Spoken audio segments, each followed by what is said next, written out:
Samuel Dorsey was only 59 when the doctor first mentioned chronic kidney disease. It was stage 2, early enough to avoid panic, but late enough to shake him.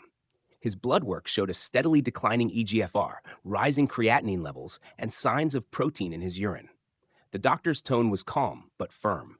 You need to start making changes, fast. Your kidneys are under strain. For Samuel, the idea of kidney failure felt distant, like something that happened to older, sicker people.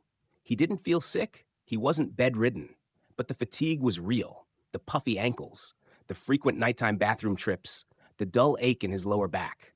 He left the clinic that day holding a stack of brochures. Reduce salt, drink more water, avoid processed meats. It all seemed so vague. That night, he sat at the kitchen table with his laptop, determined to find something more specific, something actionable. He searched medical journals, health blogs, even foreign nutrition sites. One recurring phrase kept popping up: kidney detox through fruit.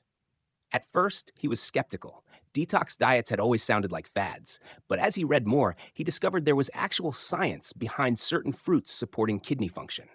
Not in a magic cure kind of way, but by reducing inflammation, flushing out toxins, and lowering oxidative stress.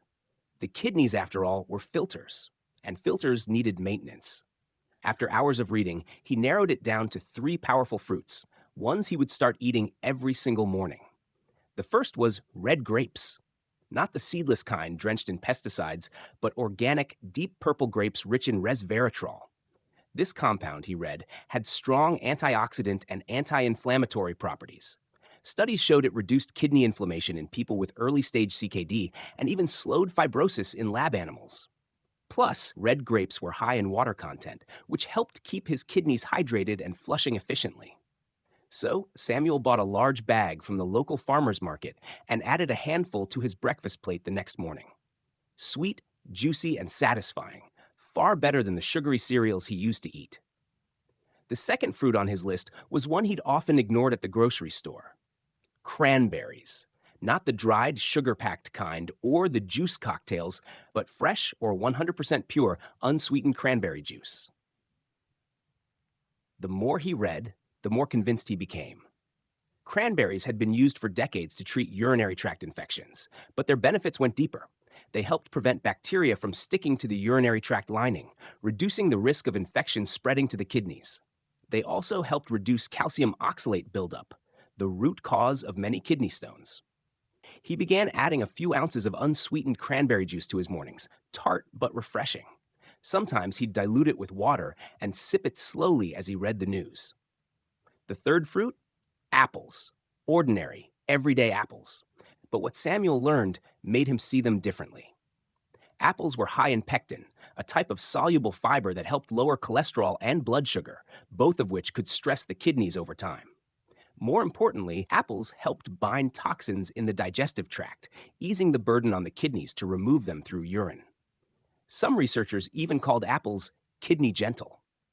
He started eating one every morning after his walk. Crisp, hydrating, and reliable.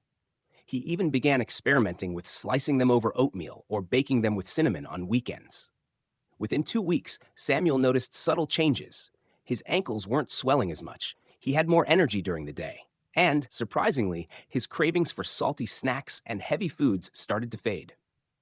He didn't stop at fruit. Inspired, he began making other changes. Less meat, more lentils. More water, fewer sodas. He cut down on fast food, started cooking simple meals at home, and added leafy greens and olive oil to his lunches. But it was the fruit ritual, grapes, cranberries, and apples, that anchored his mornings. It was simple, doable, and it gave him a sense of control. Every bite felt like an act of healing. At his 3-month follow-up, his doctor seemed surprised. "Your creatinine levels are lower," she said, scrolling through his chart. "eGFR's holding steady. You've actually improved. That's rare." Samuel nodded. "I started eating better, especially fruit." She raised an eyebrow. "Which ones?" He smiled. "Grapes, apples, cranberries. Every morning. Haven't missed a day." She looked thoughtful. "Keep it up." Encouraged, Samuel became even more disciplined. He walked daily, tracked his blood pressure, read books on kidney health.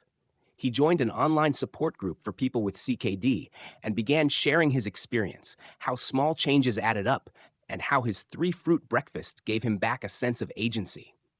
Others in the group started trying it too. One woman posted that her bloating had reduced. A man in Texas said he was finally sleeping through the night. The stories kept coming. One morning, as he bit into a fresh apple and looked out over his garden, Samuel realized something important.